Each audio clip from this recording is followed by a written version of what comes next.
अमरावतीमध्ये बच्चू कडूंना मोठा धक्का। मेळघाटचे माजी आमदार राजकुमार पटेल यांनी रोहित पटेल यांचा काँग्रेसमध्ये पक्षप्रवेश। हर्षवर्धन सपकाळांच्या उपस्थितीमध्ये पक्षप्रवेश। परभणीमध्ये कुणबी प्रमाणपत्राचं वाटप। कुणबी प्रमाणपत्र मिळाल्याचं सर्व श्रेय जरांगेंना। प्रमाणपत्र मिळालेल्या लाभार्थ्यांची प्रतिक्रिया। रत्नागिरी सिंधुदुर्ग जिल्ह्यांना 3 नव्या जेट्टींना मंजुरी। तर राजापूर आणि मालवणमध्ये उभारणार नव्या जेट्टी। तर कोकणातील अर्थकारण आणि रोजगारासाठी महत्त्वाचा निर्णय। साताऱ्यामध्ये वाढे वडूज गावच्या हद्दीतील पुलांची अत्यंत दयनीय अवस्था। तर प्रवास करताना वाहनधारकांची कसरत। प्रशासनाला वारंवार तक्रार देऊनही कोणत्याही उपाययोजना नाही। भाजप पदाधिकाऱ्यांकडूनच आंदोलनाचा इशारा।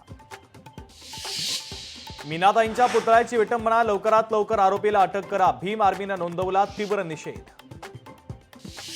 अलमट्टी उंची वाढीच्या संदर्भात कर्नाटकला खडसभा। नागरिकांच्या जीवाशी खेळू नका। माजी खासदार राजू शेट्टींचा केंद्र सरकारला सल्ला।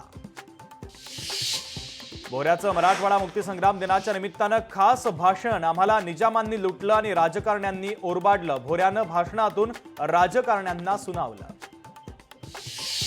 सोलापूरमध्ये पावसाची तुफान हजेरी। सीना नदीला आला पूर। जिल्ह्यातील 47,266 हेक्टरवरील पिकांचं नुकसान। सीना नदीचं रौद्ररूप ड्रोन कॅमेऱ्यामध्ये कैद।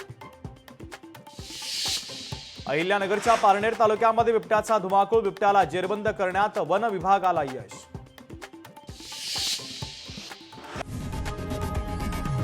लोकशाही मराठी ऐका, पहा, जागरूक रहा।